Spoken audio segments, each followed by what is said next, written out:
John Vance, Nick Brunacini, Josh Blum, all here. And today we are going to talk a little bit about how you train firefighters, the standards for training firefighters, and the different levels of certification and standards that we have in the industry.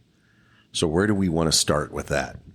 So I think we start this with our industry has all kinds of standards and focus and state requirements in some states for basic certifications. Example, firefighter 1 or firefighter 2, and what are those requirements and how many hours, and there's a cognitive learning piece, and there's, the hands-on component, and there's a final test, and more states they're having to, even to be a firefighter, you're having to maintain a certification. So in Ohio, there's a CE requirement every 3 years that you maintain, a certain level of training, a certain amount of hours. And the same with, EMT and paramedic, that there's a requirement with that, the cognitive piece, the hands-on piece, take a final test. And then if you want to keep that certification, that you have to keep doing something to maintain it besides just working in the field. It's not that you learn by osmosis because you saw somebody else do it. There's actually a certification piece tied to it. And all the way up really until the point of being a company officer, there's certifications, including, all the TRT module pieces and driver operator, hazmat technician. I mean, all of those have all kinds of pieces tied to them that require enter some sort of certification. If you want to stay current, you have to keep on doing something with it. And then the company officer piece, when you get to that part of it, as far as, making decisions in the field, it's kind of all over the place. So, I mean, there's fire officer 1, 2, 3, 4 that's outlined, and there's a standard for that. But, what is the real standard and requirements for somebody to ride in the front seat of a fire truck and actually make decisions? So how do we train those people? They're not just glorified firefighters. And then beyond that, that strategic IC, how do we train them, and what does that look like? So there's a lot of focus on the front end, entry level, but then the higher you get promoted, the more responsibility maybe that you have at 30,000 feet as a strategic IC, the less training seems to happen, and certification for sure, seems to happen in our industry. One of the things that we hear all the time from new officers is, man, I just got thrown into this position. They didn't do any training. There was no orientation. There was just like, one day you're a firefighter, the next day you're a lieutenant. You just swap seats on the fire truck. There are some gold standards out there. So there's some organizations that prepare people very well, but I think that we see a lot in our country that don't prepare them at all. It's all OJT. And like you said, through osmosis. So what's the gold standard on that if we're going to prepare people for that right front seat? I think part of it is if you look at the service delivery model, you have a fire department, and the fire department says, this is what we're going to do. This is the kind of work we're going to perform. So we break that down by service delivery types. Josh mentioned EMS. Well, that has its own unique set of training and certifications that you get to deliver that EMS service. And that's typically like a person-to-person thing. So I was an EMT. So I went on BLS calls, and that's the way I would interact with patients. If it was an ALS call, we would special call paramedics, and they would come and they would deliver that part of the service. Well, moving on, in the academy, they trained us. It was mostly devoted, half and half. Was EMT was half of the thing, and then they also stuck fire code in there and some other stuff. But firefighting was what we did from like 8 in the morning to noon, and so we went through a 3-month class, which basically taught us firefighter 1 and 2 skills. I got hired before all that was actually a thing. So throughout my career, to ride on a fire truck, I had to stay certified in those certain things. I had to be certified in whatever EMS certification was required in my position, which was either an EMT or a paramedic. And then if you were a TRT tech, that you had to be trained to that level. And then there was, you got certified in that. So basically, Josh mentioned the cognitive piece and then the hands-on kind of psychomotor piece and then the final evaluation where they said, yeah, you can do this. You know these knots and understand how to rappel and all the other stuff that goes with TRT. So hazmat was the same way. It was a certification to become like a level A hazmat team member. And then once you achieved that, there was ongoing continuing education you had to do to maintain your certification. So that's the way certifications work, is there's CE that's built into it. Now, and it's a certification, a firefighter 1 and 2. It's more of a license, really, because you don't need any CE for that. So if I today I'm a 20-year-old person, I earn my firefighter 1 and 2 cert, and then I leave the fire service and go off and do something for 40 years, and I want to come back, that certification is still recognized. We don't hire people like that, so it doesn't make a lot of sense. What happened in my career is, as you promoted, you came responsible for different things. So as an officer on the truck, you would manage like the EMS call where they delivered the service. And there was officer training that they delivered for that. This is kind of what the expectation is. Don't ask the patient, why did you call us? Ask us, what can we do for you? Or what is your chief complaint? What's bothering you right now? So just little things like that. On the firefighting side, there was not much. It's just supervise your crew, make sure they got their protective gear on, and good luck. Well, it never got expanded past that. And we would go through, when I got promoted to company officer and then through battalion chief, they would send us through certain academies, and there was a tactical portion, but it was still more on-the-job training type. Well, as you look at the breadth of and the other part is I worked for a fire department that Nick Brunacini ran. So you were going to get trained to a certain level, whether you wanted to or not, as you promoted. And we had we all operated off the same set of SOPs, which was good because we all had our own interpretation of it, but we can talk about that later. But the firefighting piece never kept up with the other part. It was almost like it was all based on the most common fire we all went to, which was a fire in a 2,000 square foot house. Now, where I'm from, it was a single story house. Other places, a 2-story house with a basement. That becomes the model for what we do in the structural firefighting world. Well, as we have learned over the years, that set of tactics doesn't work for different kinds of buildings. We're doing this podcast right now in a 30-story hotel. That you don't use those tactics, but that becomes our basis. And because we've never agreed past that, it is kind of up to each fire department. So where we have these certifications is other people are in charge of those, of maintaining the training that goes with achieving those certs. So like an EMS, as an example, they trained me 100 reps per compressions per minute for CPR. They changed that. I was a chief and wasn't an EMT anymore. I didn't even notice it. They changed it to 200, right? So they say they doubled it. That gets delivered during EMS refresher. And so we're like, oh, okay. We go from 100 to 200, and then they explain why. You have a better blah, blah, blah, blah. They go through the whole thing, and this is why we do it. Then they train you, and boom, off you're good to go. For firefighting, that doesn't happen because we're in charge of the firefighting. No, I mean, it's left to us to say, here's the standards and certifications. Well, we never figured out past the house fire, okay, what's the third-in-chief do on a fire on the 10th floor of the 20-story building?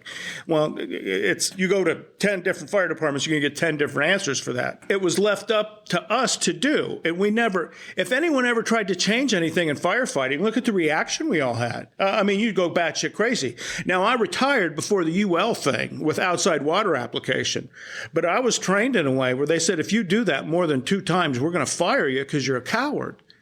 Well, see, none of it keeps up. And there's no cert for managing the chaos of a structure fire because people say, well, how do you certify somebody in something as chaotic as that? Well, The problem is if you don't, you're going to end up toasting the people that go to these things for no reason at all. It'll be past the point of no return. It's all defensive stuff, and we end up injuring and killing ourselves over property that you know when you get to the scene is going to the dump. So I think a lot of it is that confusion that there's no central source for direction for it, and it's all left up. An example is when they were doing 1500 back in when was this? The late 70s, early 80s, that comes about. Well, there were fire chiefs that says, no, I will never follow that. You cannot tell me how to manage my firefighters. It's like they owned a plantation and it's my property. You can't tell me how to give basic rights to a firefighter. Well, why don't you sit down with them and tell them what's it about? Well, yeah, we all should be doing that. And you think, well, so you don't understand the head bumping over some of this stuff. I don't know. I don't think that answers your question, Vance, but I don't know if it's answerable. So the blue card system came about from the Southwest Supermarkets fire. I mean, it just evolved from there because the Phoenix Fire Department had, for a long, long time, had SOPs and Alan Brunacini wrote the book on fire command, and that fire, as you say, Nick, turned the Phoenix Fire Department upside down on their head to figure out what's going on.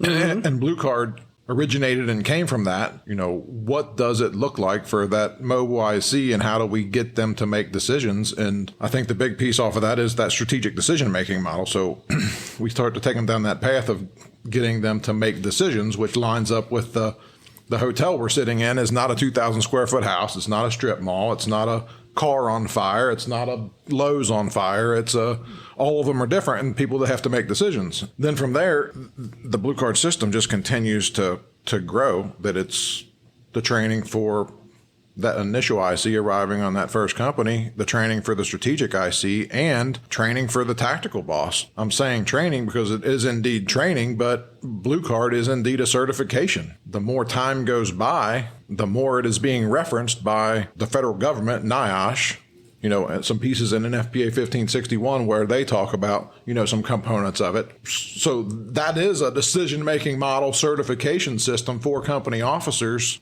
and chiefs responding to incidents, so that the strategic, tactical, and task level are all addressing the incident in the same way on the same page when it comes to risk management decision making. And I think Josh makes the point is we focus on the task level. That's what Firefighter 1 and 2 was about.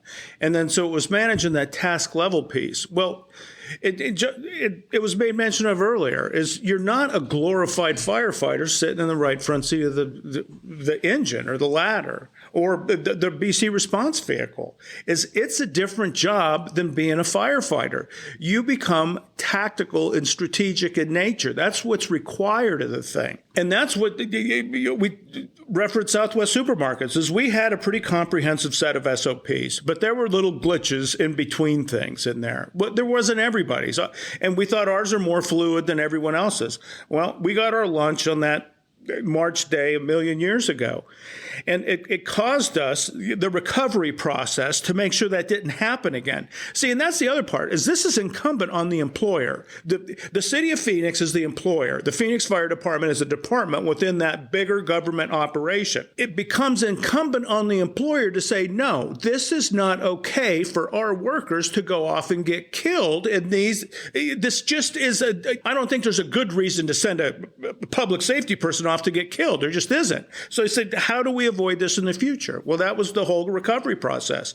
Well, we had to unwind all of that. And what we found out is say, okay, the task level's got some things, but there's some tactical stuff that we missed and some strategic stuff. So that forced us to really examine the thing in forensic terms. Well, see, you got to be able to write down what's wrong then. It just isn't, I have a feeling that this just doesn't look right. It's like, okay, this is what's missing. This is what's missing. See, and this is what certification's built around, is these are the key things you got to be doing to avoid these kind of unnecessary risks to your workers. So that's where Blue Card came from, is it took a very robust set of SOPs and a traditional occupation. We've been doing this for thousands of years, what we do, the tools we use, the Romans invented, they say. I'm sure there were Romulans a million years before that. But nonetheless, you're able to identify the tactical requirements and the strategic requirements to do these task level operations in a variety of different hazard zones, just like they did for TRT and hazmat. Right? So those are the concepts we applied to structural firefighting, basically. And then before we all retired from Phoenix, those were the improvements made in the system. Well, that became the essence of everything that became Blue Card after. That happened in 2001. Here we are in 2022. So we're 21 years later. How we've all been gone from Phoenix forever. This thing has changed 8-9 times since the original program. And it all happened in a way where you captured it in SOPs that you could train officers in. And here's really what it breaks down to are the 8 functions of command. And this is how we apply them to a variety of different critical factors, basically. And when you start doing these type of hazard zone operations, here's all the stuff that has to be in place to manage all that. So, and as people go through training, we're here 14 years later after we started this because it works. There's value in it. And people, as they stick with it and use it and exercise it, they start to discover, oh, here's the solution. This has been bothering us forever.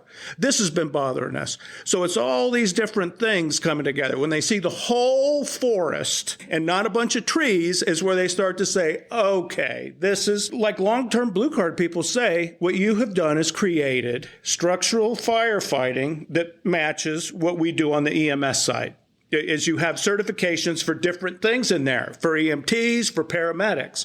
So you're a task level boss, that's more of an EMT. If you're a strategic boss, that's more above even the paramedic level. You would be like a doctor almost, let's say. And then tactically, as a response chief, that's at least above a paramedic. So part of a certification program is you get the cognitive part, you get the manipulative part, you learn, you apply the skill, your skill gets validated, and then there's ongoing continuing education to make sure that those skills are still valid, the original skills. We see that, like Nick said, with EMT, paramedic. We see this with other certifications. With command training, that is designed a specific way as a package to continue to validate and improve the skills of the incident commander. Now, once in a while, we'll see somebody who'll say, I just did the online part. I'm not going to do the cert lab, or I did the certification. I'm not going to do the CEs. And then, your famous one and done, Josh, where they think that they've got that skill forever because they're programmed that way, because some of our basic Fire 1 and 2 is exactly like that. How does that whole package, number one, fit, and why is it valid? I mean, it is valid because of the way the system is, but people don't always put all of that together. They just want to piecemeal it, and you really can't. Yeah, so I'll start that with the piece that you talked about, the one and done piece. There's a big difference, a huge difference between certification and I went to a class. So we've all been to a class, and really in a class we're gathering information. So I went to an 8-hour class, or I went to a 30-hour class. Well, that's just really I'm honing my skills, sharpening my skills. It was one time. When I got promoted as a company officer, we had to go to that Mitco series in Ohio. Well, it was one class. I think it was like, I don't know how many hours. It was a lot. 40. But it was, it was one class. Yeah. Well, if you took that 20 years ago and you never revisited any of that, then you're not going to remember, much about it.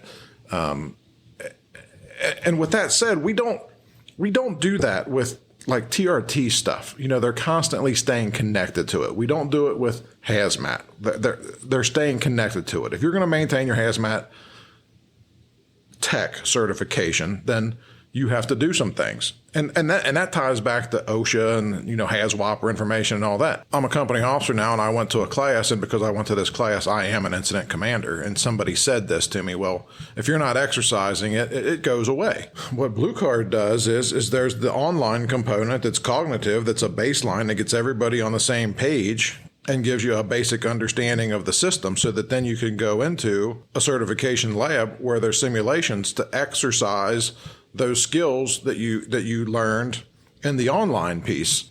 And then those skills can be reinforced at that level. So, Blue Card is a 3-year certification. And the only way to maintain a certification with Blue Card, just like an EMT card or anything else that's a certification that requires CE, is to do the CE. And then every cycle, you have to be evaluated. You have to both take a test, written test or online test in this case, and be evaluated on those building types that you are still doing these skills and you're still capable of doing these skills and that you're doing exactly what you want us to do, like that the company officer is performing how we want them to perform. And it's an opportunity to roll out sometimes new information. As Nick said, this whole thing came about really like 21 years ago. Blue Card starts, 2007, 2008. And here we are, on the 7th, 8th edition of Blue Card because it continues to grow just like the paramedic program continues to grow and change. And when the medical industry decides, oh, there's something better, well, that's what we do. Well, the fire service decides something better and we revolt, and that's stupid. And everybody's a bunch of cowards, and this is what we do. And I worked on a fire truck in 1980, and it worked then, and it has to work now. And it's like, that was 42 years ago. Like, shit has changed. And, I say it all the time. In 1980, you had a bag phone. And in 2022, you got the iPhone. And you surely wouldn't carry the bag phone. Well, stuff changes.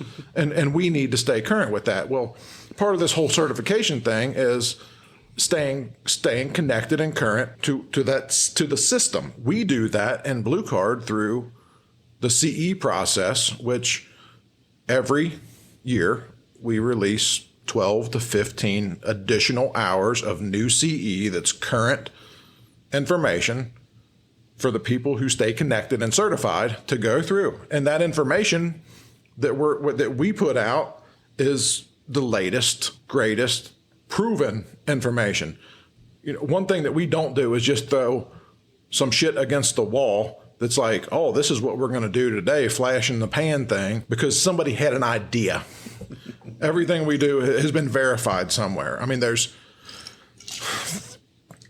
tens of thousands of people using this system in the United States and more when we go outside of the United States. Well, that's how the system continues to be improved, and that's where the CE comes from, because we listen to all the feedback. I'll go back to the early on when we were starting into Blue Card, and it's like, no, there's no basements. You have to put basements in there. That's a big problem for us. We need that in there for the decision-making piece. Well, it wasn't 3 months, and there was basements in the system. So it continues to be refined to be the best thing that it can be. When I was a member of the fire department, every 3 years you went to EMT recertification. You just did it. They scheduled you. It was all part of the thing. The fire department had an infrastructure to manage that. So I would go off, and I think it was a week. They'd put us on staff once every 3 years, and you go through EMT recert. It was a standard deal. Didn't think twice about it. Nobody said anything. You get done, you're back out in the field. So for me to work on the ladder truck I worked on and to go on a regular BLS call where you're not going to transport the patient, to take their blood pressure and record their vital signs, as I had to be a certified EMT along with all the other members of my company. We didn't think twice. It's just what was required. Same with hazmat. Hazmat and TRT do weekly training to accumulate monthly CE hours so they can keep their cert up.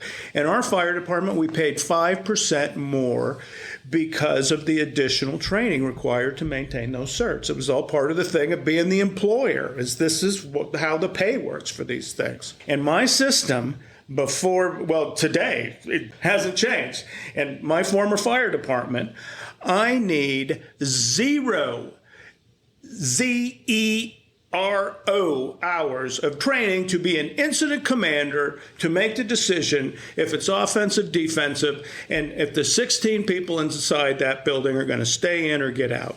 0 hours. That's it. It's bullshit. It's ridiculous. And I'm going to shut up now. But you have to have 80 hours and be certified to install a car seat in a car. Yeah, it doesn't make any sense. You can't justify any of this. Well, so when you look at the lost time and injuries and death, it's the same 5 things that keep getting us in hazard zone operations. I mean, this has been, before I got hired, it was the same 5 things. During my career, it was the same 5 things. And I've been retired for over 10 years now, and it's the same 5 things. It ain't changed. I don't need CE. That's why that hasn't changed. It's almost like they left it to us to manage the fire service. And it's like, no, this is what we're going to do. This is our hunk, and this is what we're going to do with it. Nobody can tell us otherwise. The lady who cuts my hair was really nice. By the way, shout out Jasmine. She was asking, like, what do you do? You know, because I'm always getting my hair cut before I go teach a class, what hair I have left. And I explained it. And I used the example. I said, what was your initial certification hours? And it was around 1,500 hours because there's internships and everything else to cut hair. Then I asked, what's your continuing education? And it is something like 28 or 30 hours every few years that she needs to go to these classes and stuff. Now, okay, a barber can give you a bad haircut, or I suppose they can nick you if they're not careful with their instruments and give you an infection or something. But they're not making life and death decisions for entire companies of people. They're cutting hair, for God's sakes, with a lot of discretionary time. We're making decisions as ICs with no discretionary time and decisions that can affect a lot of lives. So that's just another example of an industry that said, yeah, you need to have continuing education. You need to be initially certified, and we're going to regulate it. Now, as far as I know, there is not one state in our country that regulates what incident commanders do, but there are ramifications if incident commanders aren't doing the right thing, and we're starting to see that more and more. We're seeing lawsuits happen. Josh, you've been on the side of accreditation and standards for a long time, whether it was through accreditation or TRT. If you're not meeting the standards and you know you're non-accredited, but you know the standards, that's going to come back and haunt you at some point when things go wrong. That just lines up with something we say all the time, and that the chief, coined was, you better be doing everything right when something goes wrong. We just get away with stuff way too often. Nick, you said it on the way back today. We treat everything like it's a one-hand line fire and I can handle it all. And then when it doesn't go that way, we act surprised, like we were caught off guard or like somebody set us up. That shouldn't be the case. We go to fire departments. We spend so much time in fire departments, and I always ask, how many times does your task level fireman pull a hand line off a fire truck in training in a year? And, usually the answer is like 10, 20 times a year in training, like just practicing that. And then my next question is, how many times do your company officers pull up and do a size up and practice assigning a couple companies? And I get the deer in the headlights look oftentimes, except for organizations that have adopted, a system, blue card, to actually train their people and have them exercise that on a regular basis. And then you ask that next question of how often do your strategic ICs work with those task level people at an actual training event and practice what should happen on the fire ground before they actually go to the fire ground. And oftentimes you get that deer in the headlights look like, well, we show up and we just watch and see what's going on, but we really don't engage and run this like it's an exercise. It's more like we're just there to watch and make sure that they're out there doing what they're supposed to be doing. And, the next thing from that just lines up to, I'm on an airplane all the time, and there's no way in hell I would get on any airplane if that person that was flying it hadn't been, one, trained and maintaining their certification, which there's all kinds of hoops that they jump through for that. And then the next piece of it is our task level firefighters should be asking, we're trained at the task level to keep ourselves out of trouble and do a lot of these things. What about the strategic IC and the tactical bosses that are outside? What are they doing? Are they ready? If I say Mayday, Mayday, Mayday, are they really ready? And I'll jump to Don Abbott's Project Mayday stuff on that with the 4% of the 13,000 Maydays that have happened, the incident commander had ever practiced managing a Mayday.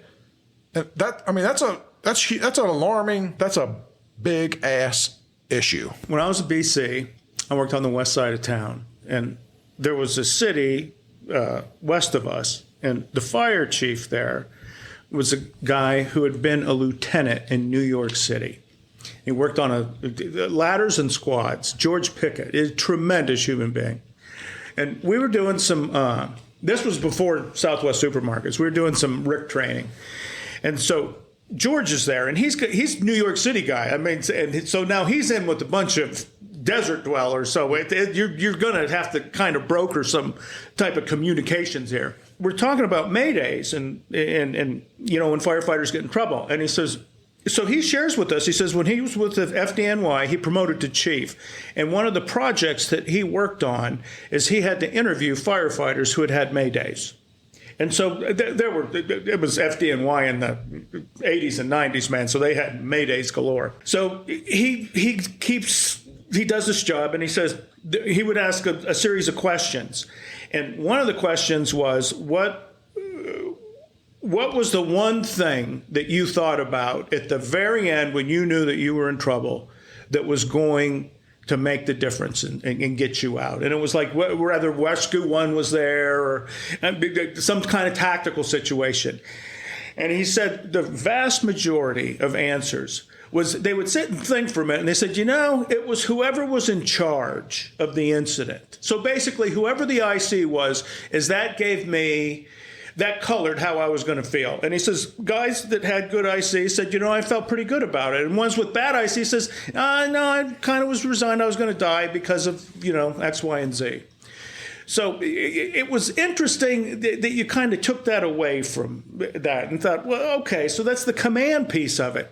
And really, that's where the biggest exposure comes for any fire department, is it's the strategic bosses.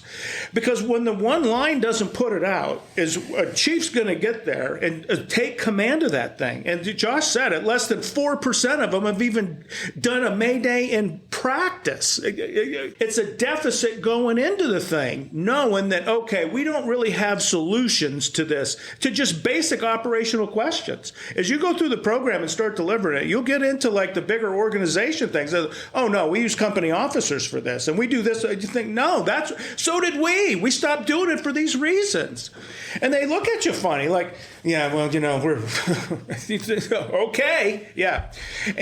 All the departments, when we were doing this, that said that, well, it's Phoenix, and you guys are, you know, you're not us. And go back and you do the drills yourselves. Every one of them, they wouldn't report back. And these are big cities, a lot of big cities, a lot of them from east of us. Said, well, you do the drills. Yeah, we did. We're still crunching the numbers. You find out their numbers were worse than ours were. And you think, oh, okay. No, we're going to be okay. And you think, Jesus, we operate at a higher level of efficiency than you, and we know we have a problem. And I think Josh said it. We get away with it because it's the lowest number for service delivery. The work and structure fires. Now, in some cities, that ain't true. You come to some places that have a lot of activity, and they'll see through bullshit. And they'll start doing it, and they'll think, oh, my God, they may be right. Well, they have epiphanies, and sometimes it sounds like church at the end, but it is what it is. It's a solution to very nasty problems, basically. So one thing just on the command training piece is, as we go around, there's a difference between, well, if you're going to train somebody, you need to, you know, have SOPs, give them the information, make sure that they understand the information. And then there's a training part that, you know, if it's a simulation and somebody's a strategic IC, getting them through making those decisions and assignments and make sure they're in the correct strategy and all that stuff. And we end up in a lot of places. By the time we leave, it's like open arms that we were there. And where have you been? Because my entire career of command training has been, I'm going to bring you down here for 2 hours and show you 3 pictures. And I'm not going to tell you anything except for when you leave, tell you how dumb you are. And then they wonder why the system's not working, because that is not command training. That is command hazing. They have an SOP that they don't practice, that they just think everybody's on the same page with. And then they say, oh, every 6 months, we're going to bring you here as your battalion. And you just look at this screen and you talk on the radio and you give these assignments. You're doing evaluation before you're doing any education and training. And without that, you're not going to have good outcomes. So, you know, It's a test. That's all it is. It's like, as they run you through a test, and you're going to flunk because there's no way to successfully complete it. Is if you do well, they're going to keep throwing one, the plane that crashes into the glass truck and all the other shit. I was on 2 SOP committees in my firefighting career, and both times, and this was before the internet, we would call someone at Phoenix and they would send us their SOPs, and then I would start copying them down on a word processor made by Wang, because that was the company. And, we basically copied Phoenix, which really was a lot of incident command and, has now morphed into Blue Card and that. But then there's other folks who get heavily influenced by larger urban fire departments. And we love the FDNY. The brotherhood and there's some things in training that the FDNY does that's really great, but they either want to emulate that or they just want to do this SOP-driven functions where, and I read a 3-station fire department in the Midwest that has SOPs exactly like a very large urban area where the first dude does this, the second dude does this, the third dude does this. And it says right in their SOPs, we want the IC to be off the radio as much as possible so they're not micromanaging our companies and we just let them work. So that's the second thing we hear here. It's like, well, if it's SOP driven, it's going to be okay. Let's talk about that fallacy because it works for large urban areas because of their resource level is so high, which is one of our 8 functions, right? When you're at a 3-station fire department, you don't have 55 firefighters arriving in 5 minutes. It doesn't work, right? It doesn't work for a 3-station fire department, and it doesn't work in a large urban area. If you go to fires in different kinds of buildings, how do you build a SOP system that prepares you for every eventuality? We have simulation packages where you have a small 2-story house with the basement and the fire's in 3 different places, and you're going to use 3 different attack plans for that. I don't know how you do that with an SOP. That doesn't work any better than freelancing. In fact, systems that are SOP driven, the IC in it, what they're doing typically is enforcing the SOP and no one pays any attention to critical factors because we're doing some SOP ice-capades dance. That's not reality. It's not the way the world works. The New York City Fire Department trains its members. If you're going to run like the FDNY, then you should run like FDNY. Is when every time you promote somebody, is you put them through like a real academy that teaches them how to deal with the hazards they're going to face. That's the way FDNY works. They're a highly professional, very competent group of task and tactical experts. To say, okay, we're going to buy some black turnouts and I'm going to adopt their SOPs where I get to be the can man. It's dress up, man. It's Halloween. You should give them a little pumpkin that they can put their candy in. As they pretend they're somebody they're not. Yeah, so I mean that training thing and Nick about them being professional, it's like you go from firefighter to company officer, it's like 6 weeks. You're coming off the company and going to the academy to learn that job. And lieutenant to captain, you're coming off the company to learn that job. And, every time you get promoted, as he said, you're coming off the company to learn that job. John, you said it, the 3-station, suburban place that's working with 5 other 3-station suburban places that everybody's doing their own thing because every fire chief has their own way that they're going to do it. And I couldn't possibly have the same equipment or train the same way because I'm different than they are. And then they show up in an incident, but they think they're going to work together. That's not going to happen either. The only way that works is you have to be on the same page, same SOPs, training the same way, performing the same way, everybody working from the same playbook. So to wrap this up, talking about certification-based training and validating those skills and having ongoing education, why should somebody do that? Well, really, the program's as old as Fire Command. It started in the mid-'70s, and it's a continuation of the stuff Alan Brunacini put down. That foundation is all still there. Now, Blue Card is designed to meet the cognitive requirements for the certification of an incident commander. So if you're an IC of a hazard zone, an IDLH hazard zone, that's what Blue Card's designed to do. one of the other advantages of the system is the local fire department becomes the certifying body for their own members and officers. So what they do is it's a train the trainer program where their trainers take it back and then they determine the deployment requirements that their fire department has. So just within the blue card universe, there's different ways that you're going to manage things based on your deployment capability. And that is, so they have the ability to take it and apply it to their own relationships with other departments, the hazards they respond to, and say, this is the way we deliver this and use this program.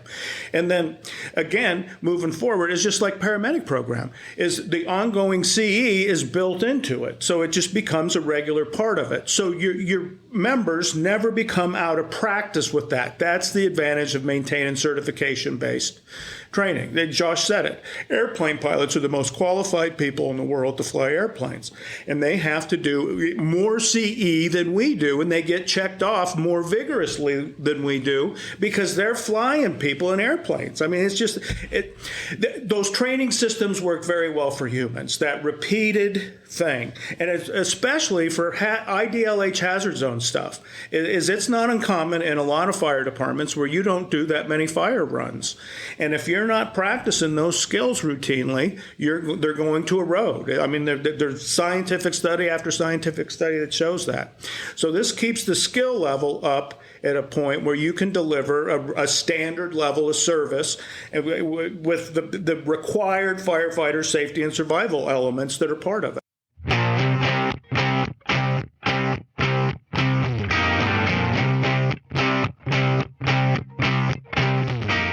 That wraps up this episode of Bee Shifter. We appreciate you being along with us today. If you have any comments, please check out the show notes. You can contact us there with our email addresses. Any ideas for future episodes? We'd love to hear from you there too. Until next time, we thank you for listening. Please be safe.